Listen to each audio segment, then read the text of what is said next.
Fala, torcida do Vascão, bora aqui para mais um conteúdo, mais uma notícia, trazendo para vocês as últimas informações do Vascão, que venceu o Atlético Paranaense dentro de casa pelo Campeonato Brasileiro. Pessoal, já deixando todos os créditos aos canais da SBT Sports Rio.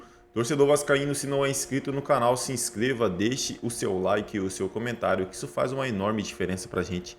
Aqui dentro da plataforma, o YouTube entende que o conteúdo é relevante e entrega para mais torcedor do Vascão. Agora, sem mais enrolação, bora pro conteúdo. Eu só quero que isso não seja distorcido, Isabelle. Sabe por quê? Antes do apito final da partida, quando o Vasco estava segurando a bola lá na lateral, justamente porque estava vencendo a partida e gastando tempo, o jogador Coelho do Atlético Paranaense chega mais forte no Lucas Piton e tenta acertar um soco na cara do Lucas Piton. A partida acaba, o Lucas Piton está se dirigindo ao vestiário do Vasco da Gama e o Coelho vem de novo tentar tirar satisfação com o Lucas Piton e entrar na confusão. É aí que o Betinho entra e aí ele tenta tirar o Coelho do momento e outros jogadores do Atlético Paranaense vêm pra cima do Betinho.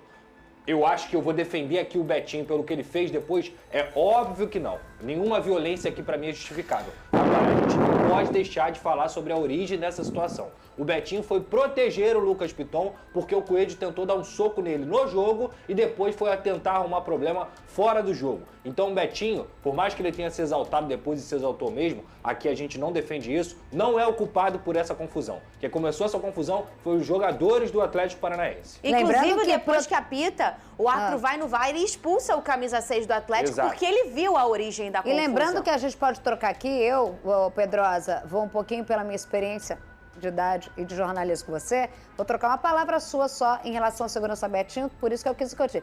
Ele não foi proteger o jogador, ele foi cumprir a função dele, o trabalho dele, que é, enfim, planejar a segurança. E, por favor, né, que falta de profissionalismo com outro colega a origem disso tudo, né? Que daí o Betinho vem para cumprir o seu trabalho e depois o desenrolar, meu filho. Aí é o objetivo era deter o Piton envolvido na confusão. Porque, imagina, porque o 6 não foi expulso, o Piton também seria. Então, assim, e o Piton não caiu na pilha. O Betinho foi fazer o trabalho dele, que é não deixar que isso aconteça. Porque esportivamente, no final, é muito ruim você perder um jogador, porque depois o vermelho vale pra competição. Então, assim, o Betinho foi fazer a função dele. E aí ficou aquele lecreté todo, e aí criou... Eram todos os jogadores do Atlético Paranaense, ali, a maioria, né? Em cima do funcionário. E daí vira muvuca tudo, testosterona alta. Mas parou, explicou. Sobe só o hino do Vasco! Todos cantar de coração, a cruz de Malta. A carinha dele. Olha as canjicas dele nova. Pedro já confirmou que o Coutinho voltou querendo demais anotar mais de pontinho na conta. Vai! A barreira vai virar. Mais 3. A barreira vai. Aí, ô Pedrosa! Beijo! Beijo, Isabel Geni! Olha o seu, bota o sorriso dele. Cadê? Olha aí! Foca aqui. Já tem gente com medo do Vasco, hein? Tem gente com medo do Vasco. Quem é? Eu ou você? Eu ou você? Eu não tenho medo. Ah, ó, Venê! Eu tenho. Ó, deixa eu fazer uma pergunta aqui pra gente fazer uma reflexão. Deixa eu fazer uma pergunta aqui, ninguém precisa, só responde o que eu perguntar. Entendi. Qual é o maior fatality do Vasco hoje? Verrete de cabeça? Com certeza. Qual é o maior ponto fraco do Flamengo hoje? Segundo o Matheus Bach, não é um bicho de 7 cabeças. O time vem evoluindo nesse quesito. Não, eu pergunto. Responde você. A bola aérea do Flamengo. Então é você que tá com medo dele. Se o auxiliar do treinador fala isso, eu tenho que respeitar. Ele entende. Ele entende. A minha opinião, que não é um bicho de 7 cabeças, é um bicho de 78 cabeças, porque a todo momento é bola na aérea. É isso, Viu? Eu quero que vocês briguem hoje. Ó, só o hino, ó o Vascão G8. Ó o Vascão G8. Eu brigaria com o Matheus Bach ao falar um negócio desse. Ó, o Cruz Maltino venceu o Atlético de virada em São Januário. Gol de cabeça do 99. A reportagem é do Flávio Vinic. Fala, Flavinho. No apito final do árbitro, os jogadores do Vasco começavam a comemorar a vitória de virada quando uma confusão roubou a cena. Jogadores do Atlético Paranaense e um segurança do Vasco, identificado como Beto, trocaram empurrões. O funcionário precisou ser contido pelos próprios atletas vascaínos. O tumulto continuou entre os jogadores. Na entrada para o segurança se envolveu em nova troca de agressões com atleticanos e foi isolado. Fernando do Atlético foi expulso após o árbitro rever a briga com auxílio do VAR. Tudo isso 3 dias antes de um novo jogo entre os clubes.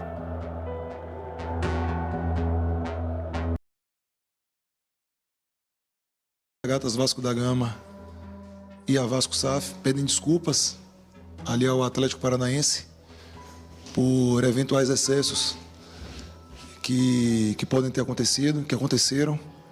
Durante a partida, o Atlético começou melhor e saiu na frente com esse chute colocado. Estou acá, el por qué me trajeron a Vasco. São Januário quase veio abaixo quando cortou esse voleio, mas o gol foi por impedimento do Verrete no início da jogada. Mas questão de tempo. Leandro passa o Atlético Paranaense e vai para a 8ª colocação.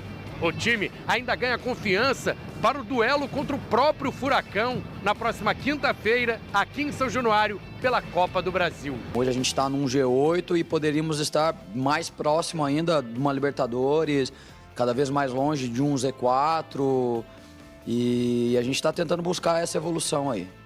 Como gritaram os vascaínos, quinta-feira é guerra.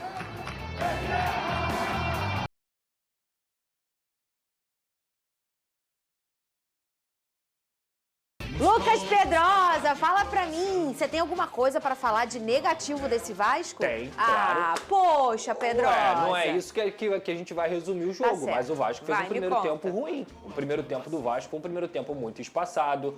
Inclusive o Atlético Paranaense conseguiu penetrar pelo setor central com muita tranquilidade, até porque a gente pode atrelar isso à má fase que o Matheus Cocão está vivendo, e eu digo isso nos 4 jogos. O Matheus Cocão é um jogador que já fez belíssimas partidas, a oscilação dele é completamente normal, mas ontem, novamente, ele fez um jogo muito ruim, deixou muitos espaços, inclusive o gol sai de um setor onde a gente tem problemas no time do Vasco há muito tempo, que é justamente essa entrada da área. O Gabriel teve até um fator sorte ali, porque a bola passou no meio de 3 jogadores, e depois o Vasco no segundo tempo mudou completamente a sua postura.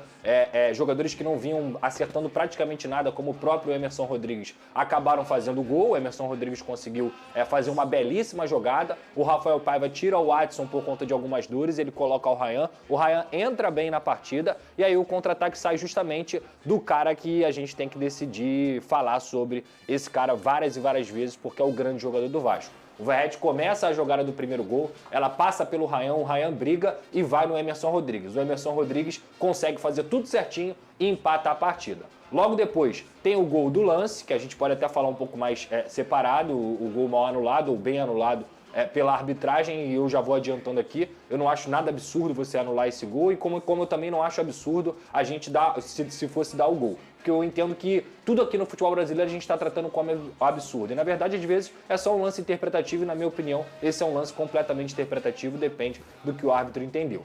O Vasco não se abalou com essa situação de não ter conseguido virar essa partida com o gol do Hugo Moura. E aí aparece o Payet, que não vinha fazendo uma boa partida, mas ele dá o passe em profundidade. O Leandrinho, que é um garoto que vem jogando muita bola, sempre que entra participa de gol, consegue fazer o cruzamento. E o Verrete, novamente, para mim, o ponto central dessa vitória. O cara, a alma do Vasco, o cara que faz o possível quando parece impossível. Inclusive, a cabeçada dele é um movimento absurdo, porque ele não consegue sair do chão e ele praticamente finaliza com a força de um chute. O Verrete, como eu disse aqui, não é só o capitão, não é só um excelente centroavante, ele é a cara do Vasco.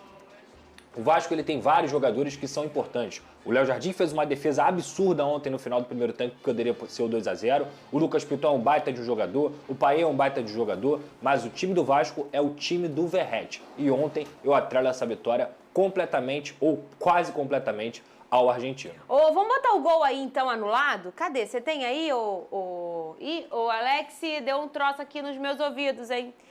Aqui, vamos colocar. É muito complicado, assim, A interpretação, ela tem mudado muito, né? De todas as regras. Já mão na bola, a bola na mão. Lembra da época que era se teve não ou não intenção? Lembra? Aí depois veio, se tiver com o corpo longe, independentemente do que aconteça, é bola na mão. Enfim. E agora, a questão do impedimento é a mesma coisa. Você tem... você lembra uma época que foi...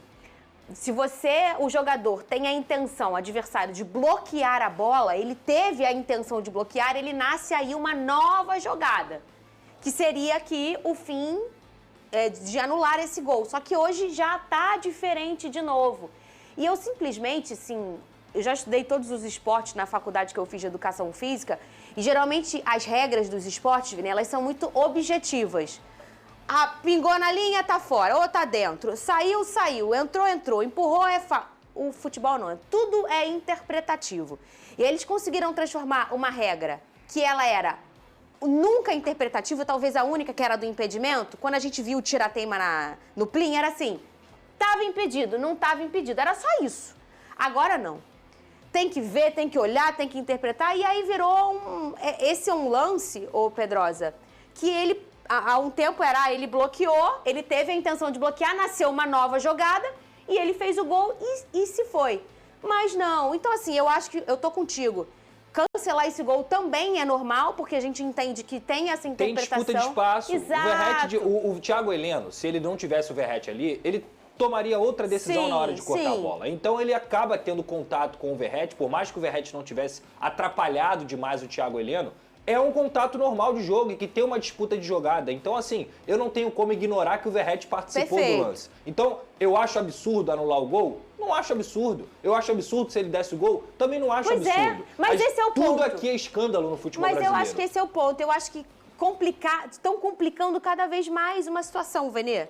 De regras que às vezes eram simples. Eu só acho que nesse caso aí as imagens não mentem, gente. Ele participou da jogada, então o gol tem que ser anulado. Eu não vejo nenhum absurdo anular esse gol. Não, eu também não vejo não, gente. Eu tô querendo dizer num todo. A regra... É isso aí, torcida vascaína. É a primeira mídia que eu vejo que fala a verdade, que falou a verdade, né? O segurança não ia sair dando soco no vento, ele não ia ter essa reação do nada. É a primeira vez que a gente vê uma mídia falando a verdade. Né? Parabéns ao pessoal ali do SBT Esportes, porque assim... O Piton, né, os caras cercaram o Piton para caçar confusão. O segurança foi lá defender, né, o Piton. E aí foram para cima. Foram para cima do segurança. Ele como segurança, ele vai baixar a guarda, ele vai deixar o pessoal fazer o que quer. Né, podemos dizer assim, para não dizer outra coisa. Né? Então assim... O segurança não agiu dessa forma assim do nada, ele não saiu ali de onde ele estava, vou lá dar uns murros ali no jogador do Atlético para ver o que vai dar, né? Então, cara, é muita hipocrisia, a mídia detonando o segurança, mas e os jogadores do Atlético? Inclusive foram em coletiva, né, os jogadores do Atlético e nem sequer, né, tiveram a obrigação de falar que começaram uma confusão. Né? Aí vem o dirigente do Vasco, acaba pedindo desculpa para o Atlético Paranaense, o certo se fazer, né? Mas e o pessoal do Atlético? Não vai falar nada? Não vai se pronunciar em nada sobre o jogador ali que tentou agredir o segurança? Sobre o jogador que começou a confusão, né, ali com o Piton? É hipocrisia, né? É muita hipocrisia, né? O Atlético não é maior que o Vasco. Nunca foi e nunca será, né? Com todo respeito. Mas... Então, por que só um lado tem que pedir desculpas?